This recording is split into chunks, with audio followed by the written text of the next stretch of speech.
All right, everyone, get in here, sit down, and shut up.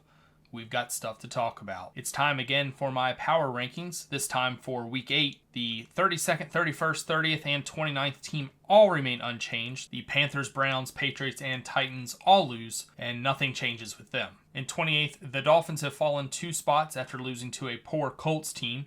They do get Tua back this week against the Cardinals, but will it matter? The Raiders have fallen 2 more spots. It would not surprise me if they continue to fall. They are a pretty poor team. The Jets fall 2 more spots after Aaron Rodgers gets his best friend into town. I don't know who's going to join or leave this week, but the Jets are looking pretty bad right now. The Saints also have fallen 2 spots to 25th. I tell you, they were fool's gold. They played 2 great games to start the season. Everyone got on the bandwagon, and they have fallen off the cliff with it.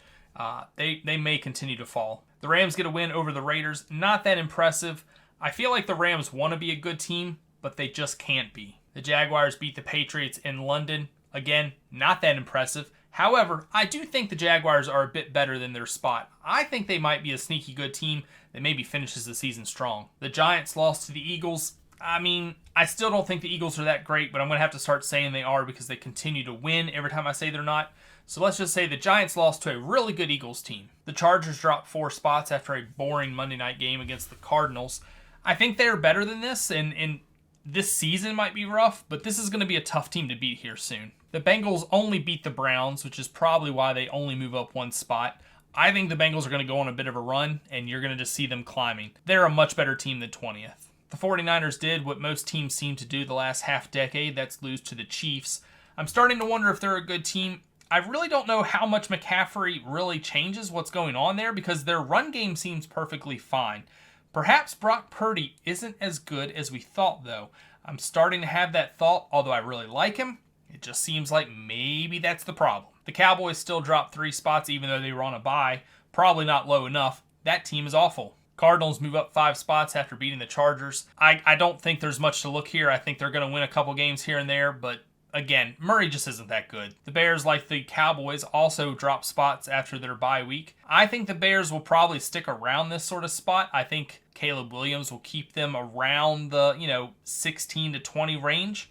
But overall, I don't think they're going to have a strong end to the season. The amazing Mighty Eagles are up 2 spots, and they are going to continue to climb all the way to first place because they are such a good team. The Commanders remain in 14th spot even after the absolute drubbing they gave the Panthers, although it was the Panthers. That really doesn't mean too much. I'm a little disappointed, though, because I did call a shutout for that game, and they let the Panthers score a touchdown. But close enough, I guess. The Buccaneers dropped 6 spots, and they may continue to because, well, they couldn't stop getting injured against the Ravens, so I'm not really sure what's going to happen to them from here. The Seahawks jumped 8 spots last week and another 7 spots this week. They are actually beating some really good teams, and I'm sort of eating my words over saying that perhaps they couldn't beat good teams. That seems to be the only thing they beat.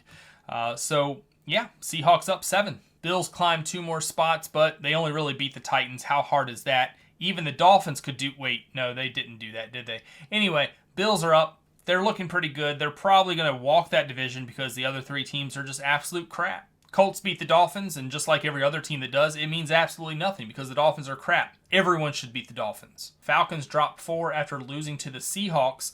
I thought the Falcons might pull it out, although I did say it might be a tough game, but they couldn't get it done. Seahawks are better than them, I suppose, even though, according to the power rankings, they're not. But in real life, maybe they are. Texans dropped 4 after losing to the mighty Packers, who seem to be a good team after all. Texans, however, not quite sure they're a bad team.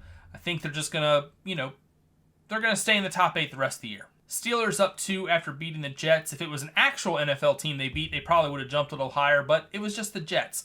But I do think the Steelers are probably one of the top 5 teams in the league. Broncos up 2 spots after beating the Saints, which is not an accomplishment.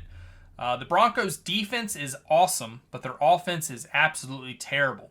So while they're pretty high here, I could see them not really getting much higher than this simply because the offense is limiting them. The Minnesota Vikings dropped 4 spots to 5th. They had been number 1 for a few weeks, but no longer after their loss to the Lions. I still think they're a good team, but I don't think they're a top-tier elite team, but they will be probably top 10 rest of the season. Packers jump a massive 7 spots after their win against the Texans. I think the Packers are good. I think early on they couldn't decide, but maybe that was just them being thrown off by the injury to Jordan Love. Perhaps that sort of threw them off a rhythm. He's now played a few games, and they're back into it. So Packers, look out for them. They could be tough to beat from here on out. The Chiefs get to 6-0 after beating the 49ers and remain in third spot. They are the only undefeated team remaining, so it may be a bit controversial that they're only up to third spot. But to be honest, they really haven't beaten any good teams. The Ravens, sure, they did beat, but that was week 1. That's a completely different beast in my opinion. And they really only beat them by, what, a heel? If Likely keeps his foot in bounds, this could have gone the other way. I don't think the Chiefs are the best team in the NFL, but they are one of the best teams in the NFL. I think for now they remain in third because I think the next two teams are better than they are. The Lions up 4 spots after beating the Vikings and finally into the top 5. As I've been saying all season long, if they can remain injury-free or at least close to it, they are probably going to be a Super Bowl contender. They are the best team in the NFC. It's not even close in my opinion. You know, they're playing like a team. No one's going to be able to beat them except maybe number 1, the Baltimore Ravens, who are playing practically identical in my opinion. Just absolute team football. The Ravens, Lions, Chiefs, easily the best 3 teams in the NFL. Everyone else a tier below. But I do think right now the Ravens are the best team in the NFL. I don't think anybody would beat them at this current moment. Like the Lions, the injuries will have to be sorted out by the end of the season to see who will be left standing. But right now, Ravens, Lions, Chiefs, in that order. All right, those are my power rankings heading into Week 8. Let me know down below if you agree with the Ravens being the number 1 team in the NFL right now, or if perhaps one of the other 31 are the number 1 team in the NFL. Tell me down below. I want to hear it. We'll have a conversation, and we'll see what you have to say. However, I must let you know my rankings are never wrong. Now, what's really important from here is if you see your team listed on the screen, you now have to like the video. I'm sorry, that's just the rules. You got to follow them. Thank you so much for watching, and you take it easy.